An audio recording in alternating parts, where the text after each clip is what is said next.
everybody. Welcome to another episode of Terp Talk, brought to you by Persepolis Brands and Compassion Co. I'm your host, Sarah Tokes. Today we have Zack with Green Street. Hey, Sarah. Hey, everybody. Hey, I'm so excited to have Green Street in the house today. So let's just get in on a little background about yourself, how you got into the industry, and how you kind of got to be with Green Street. Sure. Interesting story for myself. I've only been in the industry a year, actually. I was a teacher before this, a special ed teacher. I went to University of Vermont. I'm from the East Coast, and I got my degree in marketing and communications. And after graduation, I moved back home to Cape Cod, and I got a job working for a small nonprofit, doing a bunch of different stuff. And after about 3 years, I had 3 different bosses. I got burnt out. I decided to leave that job, and I needed some income right away. So I decided to substitute teach at a local high school. My friend's dad was an administrator. So I started substitute teaching, coaching baseball and golf, and I fell in love with it. I have a brother who suffers from special needs, and I decided that's what I wanted to do. I wanted to kind of give back and teach special ed. So I got my credential, and I continued to teach in Massachusetts for about 5 years. I met a girl who was a nurse from California, and after she got her degree, she wanted to move back to Cali. So I said, let's do it. And I moved to Cali in 2012, and I had interest in the cannabis industry. I had a cousin up north who was attending Amsterdam, and I had another cousin up north who was involved in some farming of some medicine. And I definitely wanted to get involved, but I was in Los Angeles, and I didn't know how to get involved. I reached out to them, and they didn't have any opportunities for me. So I said, okay, I'll just be a boring teacher. And I got my teaching credential in California and got a job. And I was happy. I was teaching and bartending, making decent money. I broke up with the nurse, but continued to just live in California and have some fun. And after about 5 years, I got burnt out. I just wasn't fulfilled professionally. I was dealing with a very difficult population of students. And I decided maybe I could get into cannabis. Maybe it was a real thing. You could get a job besides at a dispensary, which I actually did try to get a job at a dispensary in 2012. How did that work out? It didn't work out. I wasn't a beautiful girl like yourself with tattoos and piercings, and I didn't know anybody. And of course, they probably thought you were a narc or something. Yeah, I'm a white guy with a short, clean haircut, and nobody gave me the time of the day. Yeah, of course. So, fast forward 5 years later, weed is on the precipice of becoming legal, and I'm like, okay, maybe this is something I can do. So I reached out to my best friend, and I went to high school and college with him. His name's Jonathan Troutman, and he's worked with Gary Vaynerchuk for a decade now. Oh, wow. And when we got out of college, he was working with Gary as an intern for free, and I was making $40,000 a year. Thought I was the man, and I'm like, dude, you're crazy. What are you doing? You're crazy. And he saw the potential in Gary, and he said, oh, I know what I'm doing. And fast forward 10 years later, him and Gary just launched Empathy Wines together. Very successful wine business. Check them out on Instagram, Empathy Wines. And Troutman said, you're not crazy. Gary just bought into a branding and marketing agency called Green Street. They're very reputable. They just launched one of the biggest cannabis trade shows around. They've created brands for some pretty reputable celebrities. They created the gas brand for 2 Chainz. They created the Trees by Game for the game. They developed the Pantry brand with the Franks, the celebrity chefs from New York. Yeah. They've done a lot of cool things. And he said, Gary just bought in. Let me see if I can put you in touch with somebody. So he put me in touch with someone, and we hit it off, and I was like, cool, this is going to happen. But business takes a long time, and Gary had just kind of brought his team in, and they were redeveloping Green Street a little bit, starting to grow. Traditionally, Green Street had only been a small team, and I'll go back and tell you a little bit about Green Street's history. So fast forward another year, 14 months to be exact, and they finally offered me a position. And this was after a year of attending events and staying in touch and sending emails and saying, hey, don't forget about me. I'm here. I'll work for free. Because I saw the potential. of the agency, of the business. Obviously, when Gary Vaynerchuk's involved in something, there's a lot of energy and Yeah, of course. a lot of vision He's there. a beast. He's a beast. So how could you not, get excited about something Yeah. like this? I've always been a super hard worker. Had a job since I was 11 years old. So I was all ready to work for free and bartend nights just to get my foot in the door. Yeah.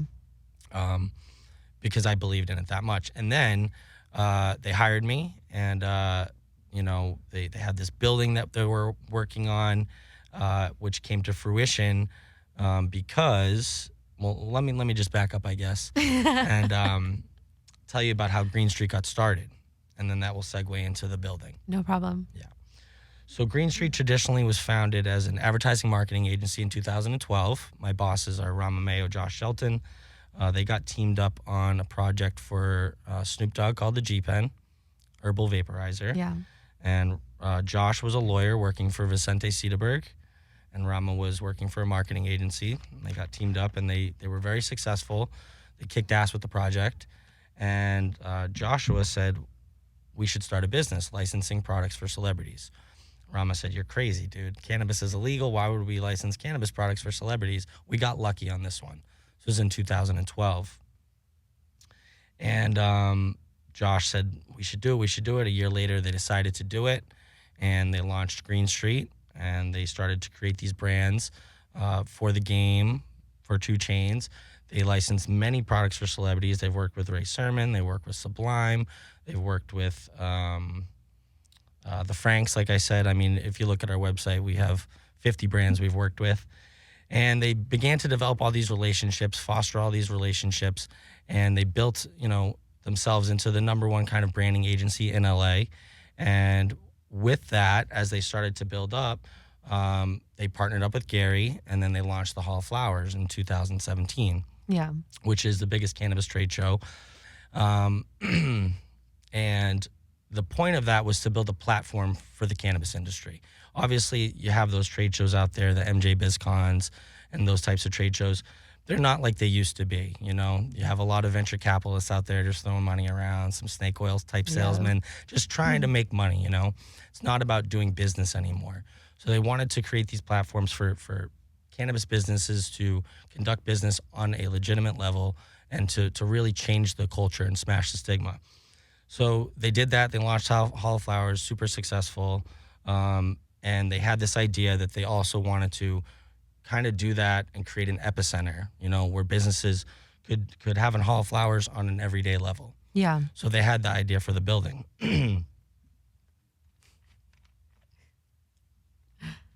Mood. Sorry. The cottonmouth hit. Yeah, totally hit. So they essentially they had taken up space in the Desmond building. That's where their office was, the penthouse of the Desmond building. Yeah. They were throwing all these dope parties, and brands were attending and saying, hey, how do we get involved in something like this? We want to throw weed parties. We want to have our clients here. We want to do business like this. So my bosses had an idea. Let's rent out another floor and we'll sublease it. So they subleased a floor at High Times. And High Times started throwing parties. They subleased a floor to Maid Gallery. They subleased a floor to Hemper. And they had all these cannabis businesses doing business and throwing parties and having fun. And the building owner was cool at first when we were throwing our parties. But then when he saw we were making money, and he started to extort us essentially and kind of charge us extra fees every time we'd have an event. He charged $3,000 for cleaning, something like that. So we just had to deal with it. We were still making money. We were still conducting business, but it wasn't the best fit for us.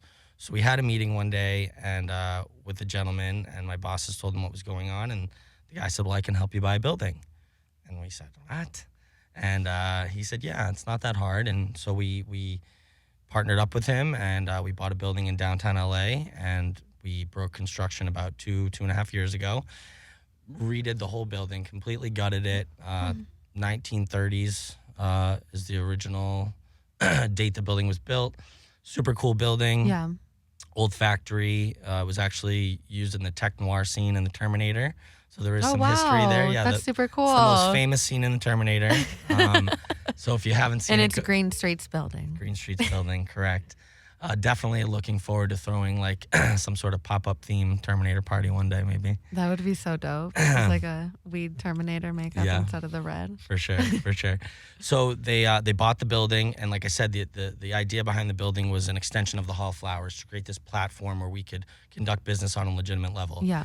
And 2 years in the making now, we're almost complete. The building is 7 stories, 67,000 square feet, all cannabis, all cannabis. First floor will be a restaurant called Gusto Green. They are a Canadian restaurant group. They have one restaurant in the United States called Felix. It's in Venice. Very reputable restaurant, James Beard nominee. So we're super excited to have them in the building and partner up with them. We would have taken a pizza shop Yeah, in of there. course. Some fast food, Yeah. anything. But they reached out to us. They're going to be focusing on cannabis as a wellness ingredient. Okay, so like terpenes and flavor profiles and pairings and stuff like that. Won't be any medicated or infused foods to begin with. They may evolve into that, but Yeah. more as a wellness ingredient. That's awesome. And the second floor will be gallery and retail space. Our friends from Show Products are leasing out that floor. Show Products is a group. They have a bunch of different ventures, Dab Nation. They have some hardware that they do, the Cart to Focus V. We do a lot of work with them. We've done a lot of work with them in the past. They'll be leasing out that floor, and there'll also be other retail opportunities on that floor. Third and fifth floor will be co-working spaces. So we have 14 co-working suites on each floor. Conference rooms, full kitchens, lounge areas, game areas. 2 floors, 28 suites in total. With those tenants will also receive lots of other benefits within the building. Yeah. The 4th floor will be MOTA, the Private Social Cannabis Club. Lots of cool, exciting things going on there. All the furniture in there is from Indonesia. They spent like Oh, wow. a couple $100,000 on some beautiful furniture. They're partnering, I can't say with who, but they are partnering with some people to have some spas in the back. They'll have 2 to 3 massage rooms, mani-pedi areas, stuff like that. There'll be a cafe. There'll be a library. There'll be an arcade. Lots of cool All stuff. inside of the lounge? Correct, on the 4th floor. Wow. Yeah, correct. That's crazy. Yep, the 5th floor is the second co-working space, mirror image of the 3rd floor. 3rd floor will be complete first. The 6th floor is the law firm, Vicente Sederberg, biggest cannabis law firm in the United States. And then Green Street will be occupying the 7th floor with our brand showroom and our creative offices. We'll have a small photo video studio, some meeting rooms, a couple other offices for creative purposes. We'll be throwing 2 events a week minimum on the Green Street floor, and that's just for our co-working tenants, just networking events, Yeah. business-to-business events, having buyer events, and that's not to mention any private events or any other partnered events that we want to do up there. There's also plans for a rooftop deck with liquor and consumption, working on licensing for a basement dispensary, so lots of cool stuff. I wasn't joking when I said we're calling it the epicenter. It's literally like the epicenter of weed. You just described like a one-stop shop for everything. Yeah. That sounds like the best day at work. You can Every day's the best day at work for me. you can go do your cold calls and then like go down to the cafe, go to the roof, go smoke a joint and have a drink. That's Yeah, and hopefully close a deal too. Yeah, exactly. You That's know? so crazy. And that's super helpful for like sales reps in the cannabis industry because you have a beautiful place to bring your clients, and to really talk business around people that are cannabis friendly because Correct. it's so hard to go meet a buyer or even if you're closing a big deal like a bulk deal and you go to a Starbucks and you're trying to talk and it's like you feel a little uneasy, when you're talking about stuff like that in a public area. So you're creating a sense of comfortability for the industry and that's dope. Absolutely. I mean, and we're all about smashing the stigma. I wish you could go to Starbucks and have those meetings and talk about cannabis in public Yeah. because you should be able to, especially since you're doing your job. Exactly. You shouldn't feel like you're making a drug deal when you're both licensed to licensed people Correct. trying to just sell something to be in the shop. Correct. So that was definitely my boss's vision from the beginning. He's formerly of the music industry, and when the music industry kind of changed in the early 2000s and people stopped buying records, he was forced to kind of pivot, and he got into marketing and fell into cannabis, and he loves music and he loves cannabis and he loves art, and he wants to stay in this industry forever, but he didn't want to see what happened to him happen to him now, what happened to him in the music industry, where he loses his livelihood because these platforms kind of change or they, just are non-existent anymore. So he wants to create his own platform, not just for himself, but for everybody to thrive, because that's how cannabis is really gonna, the stigma is really gonna get smashed. Oh yeah, of course, especially when you're working on bringing the community together and kind of bringing like the brands together instead of like fighting against. Yeah, healthy competition is needed. People need choices. Without that, we're nothing, Exactly. Yeah.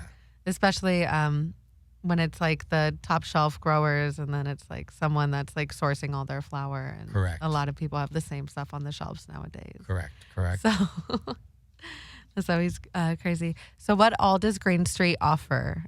So like for your clients and stuff like that, what do you guys? So we're actually going through a little bit of a pivot phase right now. The past year we had taken on a lot of client work. Essentially, Green Street built their own brands, right? Mm-hmm. That was what they did before Gary came in. And then we took on a full ad agency. We brought in a full team. We were doing tons of client work. We did work for Ghost. We did work for Potters, dozens of brands. Now that Hall of Flowers is starting to grow so much, and now that the building is almost done, we're shying away from the client work, and we're focusing more on licensing our individual brands, which I can go into those throughout the state and throughout the country. Mm-hmm. And then we're going to work to expand Hall of Flowers. Obviously, we were supposed to have one in the LA Palm Springs area in April, but it was a mean April Fool's joke, and we got canceled on us. So we're looking on expanding the show, finishing off the building, licensing our brands, and then expanding the show and also expanding these buildings. We have plans to do one in San Francisco and do one in New York, and do one in Boston. Yeah, that'll be awesome. Yeah. Is there any updates on when Hall of Flowers might come back? I don't have any updates. I did know that's see such a tricky question right now. I did see that Hall of Flowers did just. My friend Delia from Hall of Flowers had an awesome post the other day. They're going to be doing kind of like an online business-to-business portal for people in lieu of a physical Hall of Flowers. Yeah. I believe, I have to look it up, but I want to say it's on July 1st or something. It's within the month. That's their next move right now. We can't give an answer to that just because of course, because the whole COVID thing. Yeah, but I mean, we had one planned for June or July. That's not going to happen now. I'm hoping we can get back into it into next the fall, year. into the hopefully up north. If we do have it in the fall, it would be up north in Santa Rosa, and then maybe we can get one next spring in LA. Yeah, that sucks with the whole COVID thing. That really affected everything. It did. I mean, we had a brand. We have a brand that we were going to launch at Hall of Flowers. I've spoken with and met a lot of awesome people lately at the building. I've been giving them tours, and they had plans for Hall of Flowers, and it sucks. Definitely a lot of people spent money, on their activations and on their plans, and it's a very unfortunate situation we're going through, but at least cannabis is considered essential, and some people are, continuing to do business and stay in business and survive at least. Have you seen any new brands kind of pop up during this whole COVID crisis? I have, and I actually should have brought some to share with you. I'm mad I didn't. Darn. I traveled to a facility the other day in Adelanto. I met some really cool gentlemen. They came by the building to tour. Their brand is called Zana, and they just have flower right now. They have a beautiful facility in Adelanto, 700 lights. 10 rooms. They're working on another build out to do some solventless rosin. They have a really great team, and their flower is beautiful, top-notch flower. The branding and marketing the branding is beautiful. It's kind of like a retro modern theme. They have cool like astronaut on the front. That's the best brand that I've seen. Well, that I've actually physically dealt with. Coming through COVID. Right. And then, I've just been sticking to my tried and trues personally, What are your go-to brands that I love some of our brands. Obviously, I love the Gas brand. Yeah. The 93 is it's really good weed, actually, for a good price point, $55. I got put on it from Hall of Flowers, actually. Yeah, it's great. Yeah. And I mean, the eighths go for $55, $60, you know, and the THC percentage is up 26 to 29% usually. I also love our vacation brand. It's a little bit cheaper price point, but the quality of the flower is very good, and you can get half-ounce bags of it, which I prefer to get the bigger bags for myself. That's the one that does the ounce joint, right? Yeah, so we also have the vacation brand has a 12 gram grams. It looks like an ounce. I know it looks like an ounce. I'm always like, who's gonna smoke all this? The thing, yeah, you gotta definitely get your friends. I guess on a non-COVID party to smoke it, but it's a great product. It definitely is a novelty. People love it. We hadn't seen anything like it. We want, we created as a joint for concerts, for parties, for shows. You can bring that to a concert. Well, I mean, we do what we want at Green Street, but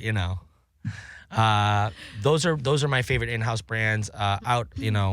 Locally, I love the Connected. Obviously. Yeah, Connected is always fire. I love Connected. I get a lot of that. And then I'm a big concentrate guy as well, so I get their concentrates, and I get Raw Garden as well. But I'm not a snob or anything. You know? How is the cannabis different from the East Coast? Well, the scene is completely different. When I talk to my friends about what's going on, I'm basically speaking a foreign language to them. Yeah. Even when I, just talk about concentrates or dabs, or they don't even know, Really? And these are kids that I smoked weed with all day, every day growing up. It's just such a different scene. Of course, everyone grows up and, sometimes they grow out of cannabis. Not myself. If anything, I'm growing more more into it. You are the weed. Yes, exactly. And I'm going to take over. We're going to take over. But yeah, it's the education isn't there. The open-mindedness isn't quite there. I mean, Massachusetts is progressive. It's getting there, but I grew up on Cape Cod. It's a very old school, there's never going to be, I don't foresee a dispensary on Cape Cod anytime soon. Really? It's one of those. It's one of those, the bars close at 1, but they really stop serving at 12:15. And there's nowhere to, all the convenience stores are closed from 1 to 3. You can't get water or cigarettes or because they don't want people partying. They don't, retirees are there. It's definitely different. When I go home to the Cape, I have to bring my own stuff because I know I'm not getting it there. Is the quality is completely different? Completely different. Yeah, I sent a buddy some stuff recently. Yeah. Some edibles, some flowers, some vape cartridges, and he said it was hands down much better than anything he had gotten from his local spot. Do they have dispensaries in Massachusetts? They do. Yeah, there's a handful of them. Yeah, he's outside of Boston, so. Oh, okay. Yeah. Yeah, so he's not in your city. No, he's not from the Cape. Well, he doesn't live on the Cape anymore. On the Cape, Yeah. the way you say that. Cape Cod. That's so funny. You say on the Cape. I'm going to go smoke weed on the Cape. Yeah, you better be careful. Do it in a car, in a beach somewhere away from the cops. Really? Well, that's back in the day. Now it's Now it's a little more relaxed. Probably, hopefully. but I mean, it's not like here where you can walk down the street and smoke a joint and people will just be like, oh, whatever. Yeah, yes and no. I live in Burbank, so you can't really do that out there. Got it. I normally have my Carta, I have the little Focus V Carta, Right. and I'll just have it in my purse, and I'll just be dabbing on the street, and people look at me all sideways, I'm smoking drugs. I'm just like, no, it's just weed. Do you want to hit pre-COVID? Yeah, I love my little dipstick pen. People don't really realize it's weed unless they smell it, I guess. Yeah, because the dip devices, they just look like just a traditional kind of tobacco vape. Right. And they're pretty heavy, too. I met their team at High Time this last year. That tastes really good. That's some of the Is garlic. that the GMO? That's the garlic. That's yeah. the GMO. Yeah. That's my rosin. Is Wasn't it fire It got though? me lit. Yeah, actually. that GMO's fire. That's what induced the cotton mouth. Yeah, I dude. don't even get cotton mouth No, anymore. it's okay. That GMO smacks. I have a friend that's a terpene specialist. So he does only research on that GMO. That's the only strain he does research on.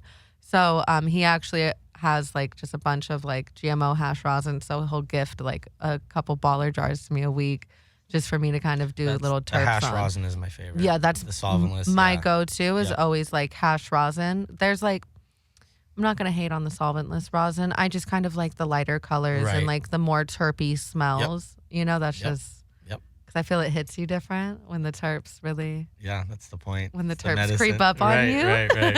They're just coming from the back, smack you, and you're good. Yeah. Is that what happened to me just now? Yeah. Okay. I was wondering what that Low was. key, I'm like, I just felt it. It's okay. It's the terps, the GMO.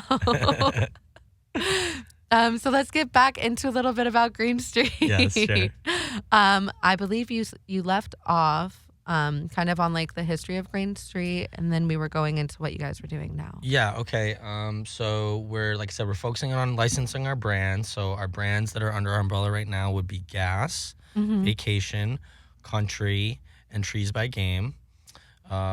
We actually we're working on some big things. I'm under an NDA, so I can't go into too much, but we have some big things going on for Green Street on the brand side, on the brand licensing side. Yeah. Yeah. And then, we'll be focusing on the building. We should be ready to launch, hopefully all COVID based, it depends when the city says we can kind of get back to working in offices. But things are trending upward. Obviously, this weekend, retail was able to open back up. So we're confident that we should be able to launch in July, hopefully.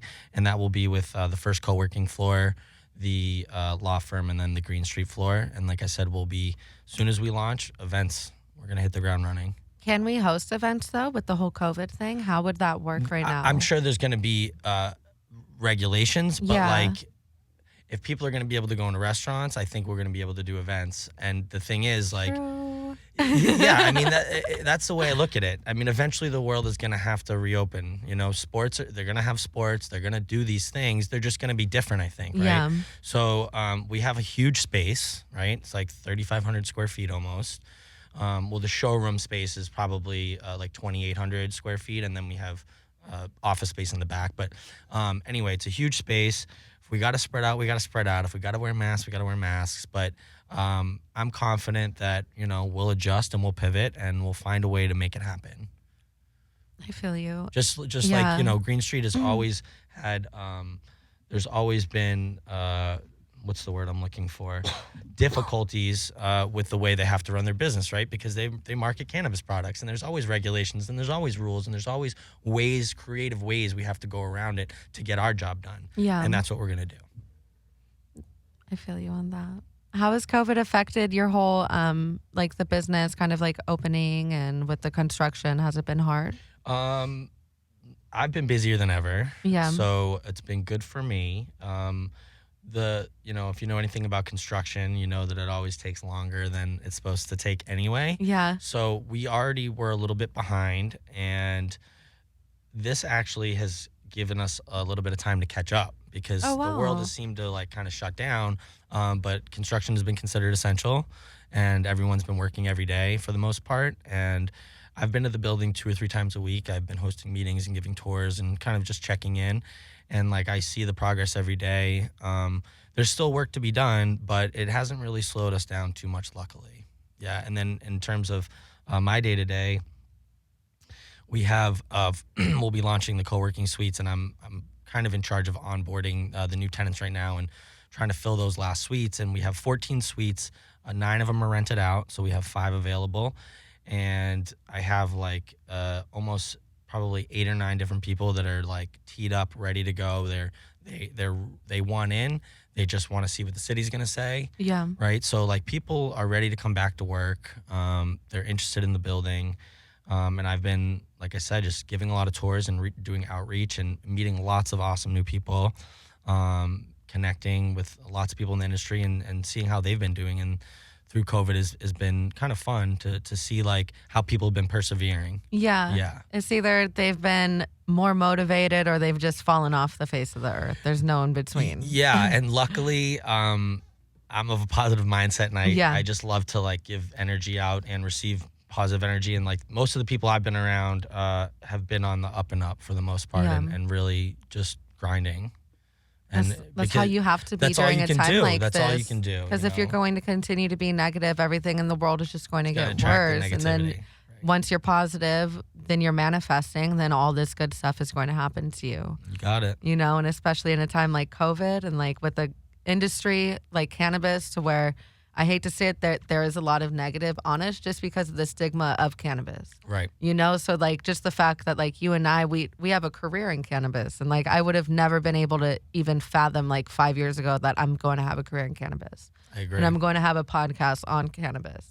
You know, so like just being able to be a positive voice for everybody in the industry and just come together is kind of like the best thing to do right now. Absolutely. You know, check on your buddies, go on LinkedIn, go make some new buddies.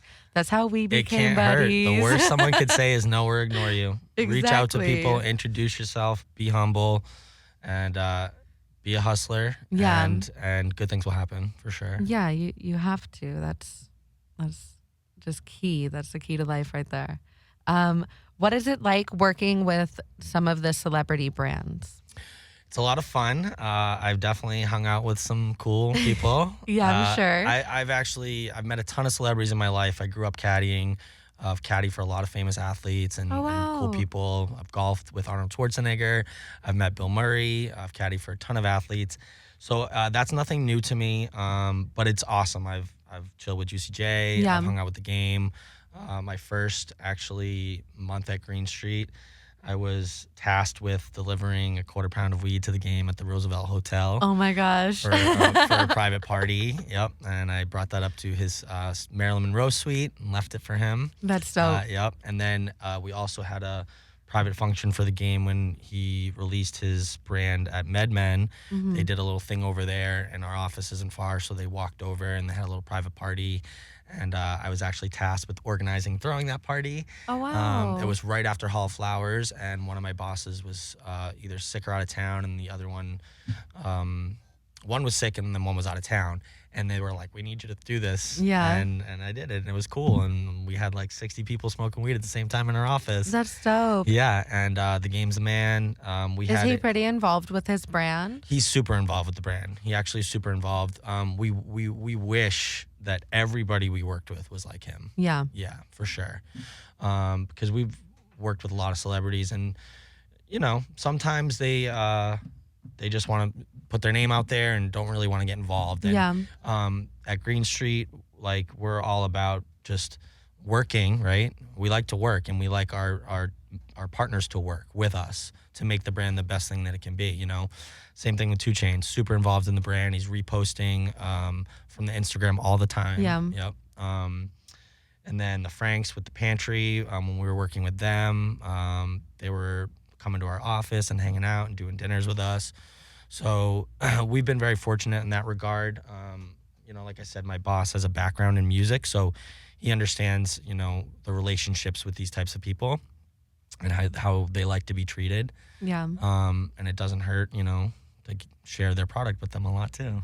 That's awesome. So yeah, we have, I didn't mention this yet, but we are launching a brand with Juicy J. Oh, wow. And Gary V called Asterisk With Goods. Gary V? Gary V, Juicy J, and Cody Hudson. What? Are all partnered in this brand. Okay. I'm sorry. I thought I told you this. No, you didn't. I know I Oh didn't my talk about it now. I gosh. thought I told you before. No. Yeah, so we were going to launch it at Hall of Flowers. It's an awesome brand that we have working on. Cody Hudson is the designer. He's pretty famous artist. He's Chicago-based. He's done a lot of work with Nike. He goes by the name Struggle Inc. on Instagram. He's the artist. Beautiful packaging, beautiful art. You can see it all on Instagram at Asterisk Goods, ASTERISK Asterisk Goods. And then Gary is our social media partner. Juicy J is our music and culture partner. Yeah. and we were going to launch that at Hall Flowers. We had the packaging ready. We had the flower ready. Juicy was going to be there. Gary was going to be there. What? Yep. But we had to cancel, so the launch has been delayed. I believe it should be happening in about a month or so.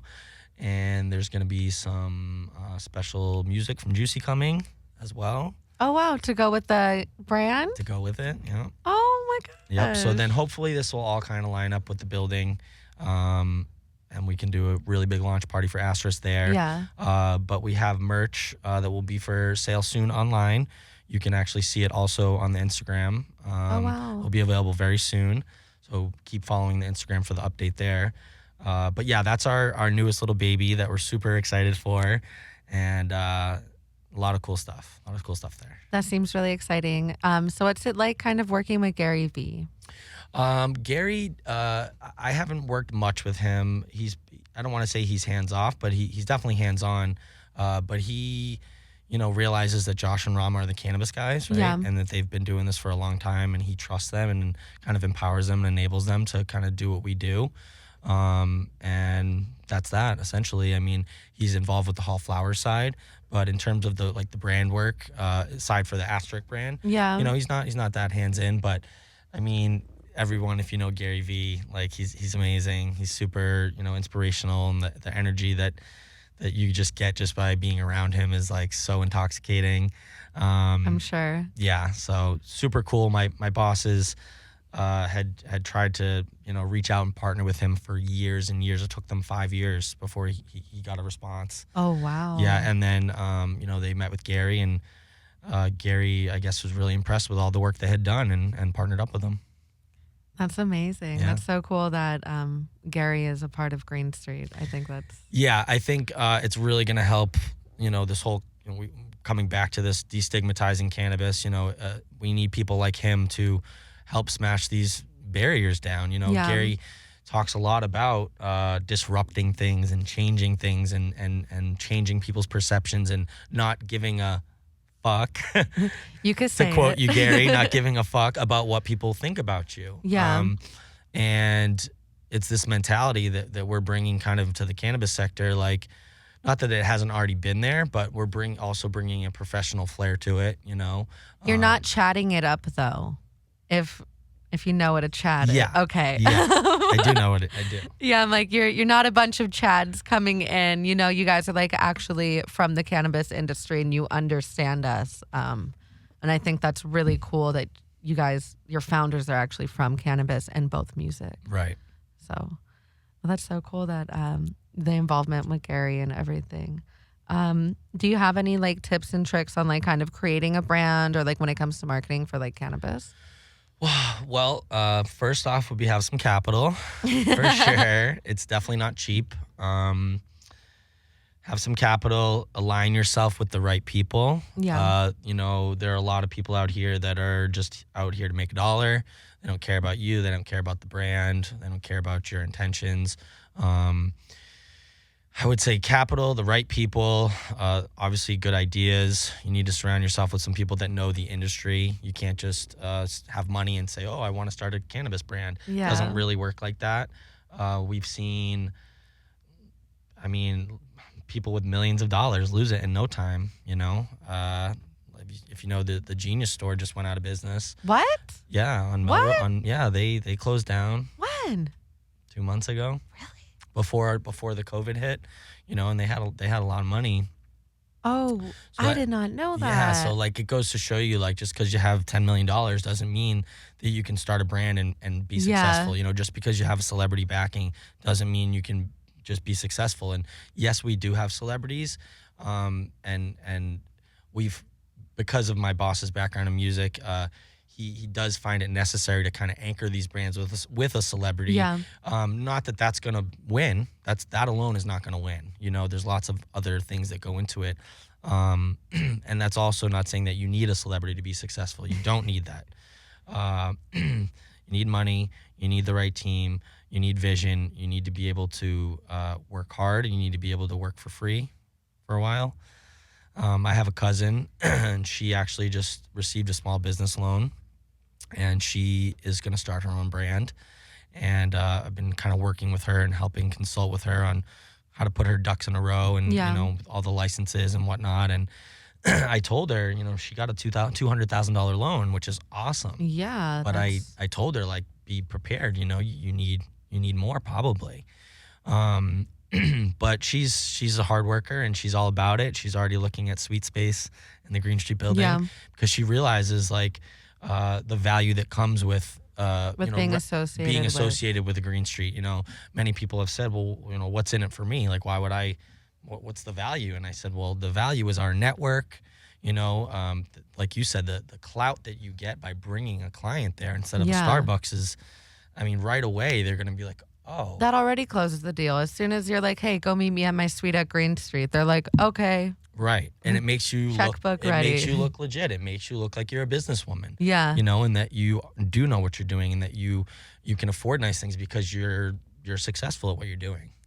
Yeah. But going back to your question about how do you start a brand, my advice, those things that I mentioned, and definitely you need to get a budget, and you need to be prepared. Yeah. When it comes to like branding, so like social media, creating like the whole like brand aspect, like what are your tips? Well, first, you got to build that story with a brand. You have to find your voice, right? You have to build a story. The main way we do that is through Instagram, right? That's free advertising. And to be honest with you, Green Street doesn't spend a lot of money on their marketing. We do a lot on our own, through the Hall of Flowers, through our websites, through our web stores. For all of our brands, we have a marketplace for gas apparel. We have a marketplace for pantry apparel. We have a marketplace for the trees apparel. We do PADs, of course, at dispensaries and whatnot. But we just I run all the socials for our brands. So I do the gas, the trees, the vacation, the asterisk, and the country. I'm very active on that. We post usually at least 5 times a week. I try to post every day. Obviously, I'm running 5 of them, and plus doing a million other things. So I can't do that every day, but generally we're getting 4 to 6 posts per brand per week. Okay, multiple story posts a day, right? Videos, lots of videos. You feel videos or pictures are videos better videos for IG? I do, yeah. Unfortunately, we don't have the capacity to produce as much content as we would like right now. Yeah. When we transitioned, we let some of our creative people go because we're not doing as much of that anymore. But I definitely think videos, you receive more engagement through the videos. Yeah. All about the live streaming, of course. It's very similar to what you're doing here. When you first start a brand, right, you may think like, oh, no one's going to watch my live stream. Like, oh, 2 people are watching me. Like, that's why I don't go on live. Don't let that get you down. Obviously you're on an amazing platform here. Yeah. So you probably had a good, network listening to you right away, but you got to start somewhere, right? And when I first started, before I got a job at Green Street, I told you I was a teacher, and I had my first, meeting with the guy, and he said, cool, we'll get back to you. And I thought to myself, like, okay, yeah, I have a connection, but what if this doesn't work? I'm not guaranteed a job here. Yeah. So I needed to somehow create like a portfolio for myself, right? So I could break into cannabis because I had no experience. So I got on Instagram and I created this profile for myself, and it was an account based on cannabis education. I was a teacher before, and the way I figured I was going to break in was through education.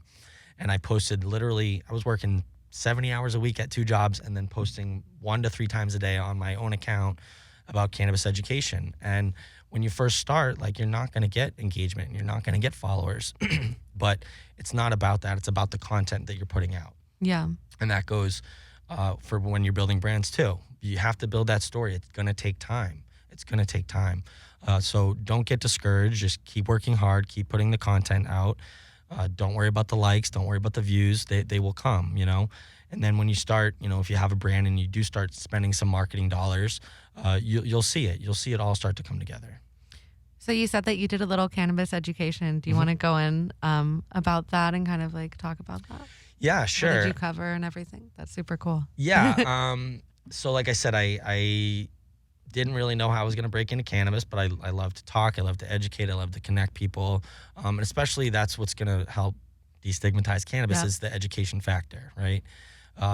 And even when I was teaching at school and trying to get this Green Street job, I would, tell my friends, my teacher friends, oh, I'm getting this job. And I'd be like so passionate about like the cannabis, and they'd be like, damn, like you need to get this job, But yeah, so I would essentially, the handle is at the Green Grasshopper. I actually haven't posted on it like in a year. Okay.